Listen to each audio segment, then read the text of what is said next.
Hey guys, Dr. Alex Ritza here, and in today's video, in 5 minutes, we're going to go over what you can do to help with tight neck and shoulders, whether you get it from the office or from the stressful situations of life. We're going to go over 3 drills that you can do to help it when it's acute and really tight.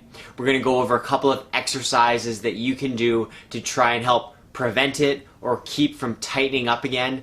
And then we're also going to go over what the actual fix is if this just keeps coming back and no matter what you do, it doesn't seem to go away. So let's get right into it. Let's go over the things that you can do when you're in tight traps and shoulders, what you can do to get rid of it in the acute phase.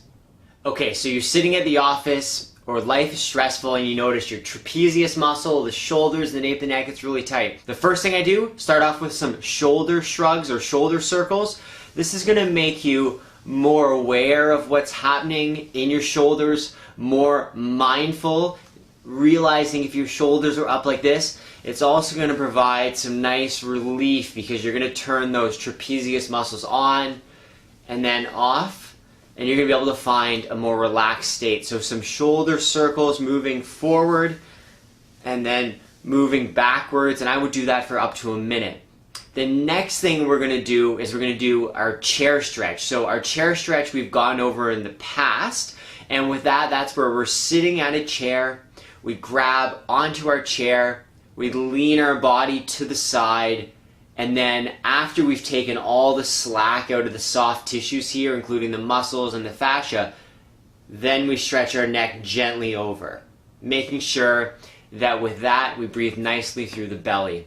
And before we go into the third thing that you can do acutely, something that's really important to remember is breathing with your belly, because when we're stressed, when we're in that fight or flight position, or often when we're sitting at our desk, we breathe with our chest and through our neck. And you can see when I exaggerate that, what happens? The shoulders, they raise up. We use the trapezius muscles, we use the neck muscles. If you do that 20,000 times in a day with your 20,000 breaths, it's going to get tight. So that's where we want to make sure we're breathing with the belly. Belly comes out when we breathe in, and in when we breathe out. Out when we breathe in when we breathe out. Breathing through the belly is a fundamental skill and requirement that you see all babies do it, and we slowly lose that through life, especially in those fight or flight responses when we're breathing actively through our chest. The next thing we're going to do is we're going to use a lacrosse ball or some sort of device to help work through the muscles here in the shoulders. Okay guys, I got my lacrosse ball. Our next drill, we're going to put the ball between a doorway and the nape of the neck. This is the trapezius muscle. You're going to find this big muscle right here that's causing all that tightness, or feels what's causing all that tightness. We're going to line up ball against the doorway here. I'm pretty bent over so that the ball sits between the doorway, and I can do one of 3 things. I can do little circles here, feeling about a 5 out of 10 intensity in terms of discomfort. Nice, easy, big breaths in. I could also practice bending the neck to the side, getting a stretch and working through those soft tissues. Or I could just lean into the doorway, focusing on a trigger point or a tight muscle. Often will cause it to shoot up to the head if there is a trigger point or some sort of referral, and hang out here with nice easy breaths for 30 seconds. That's another great drill that you can do if this shoulder region's acute. Now let's go on to some more preventative exercises. So there's generally 3 exercises that I think that you can do on a regular basis. They're going to help to prevent this issue. All 3 we've gone over in the past.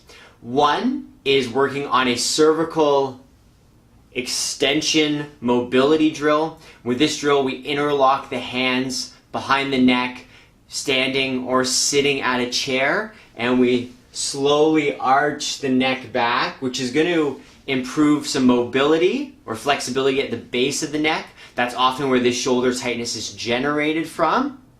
It'll also produce a little bit of strength or some muscular challenge. The other one is my favorite, the reach back. It's great for thoracic spine mobility. As the head shifts forward, that's going to create a lot of tension in the trapezius muscle at the nape of the neck. Strengthening the mid-back with the reach back exercise is fantastic. That's where we're down on our knees, heels are on our buttock, hands out in front of us like we're a sphinx, and then of course the hands on the small of our back, and we twist up towards the ceiling. That you can see in that video right there. And then the last one is foam rolling the spine, especially foam rolling and working the area at the base of the neck or around the nape of the neck. Often that tightness is generated in the nape of the neck, not because the muscles are tight, but because it's reacting to something happening in the spine. And that's the last part of our discussion today, where I mentioned earlier we're going to talk about getting this problem to go away if it keeps coming back, and if it keeps coming back despite you doing all of these other exercises and steps. In my experience in our corrective chiropractic office, this shoulder tightness is one of the most obvious examples of collateral damage versus core problem.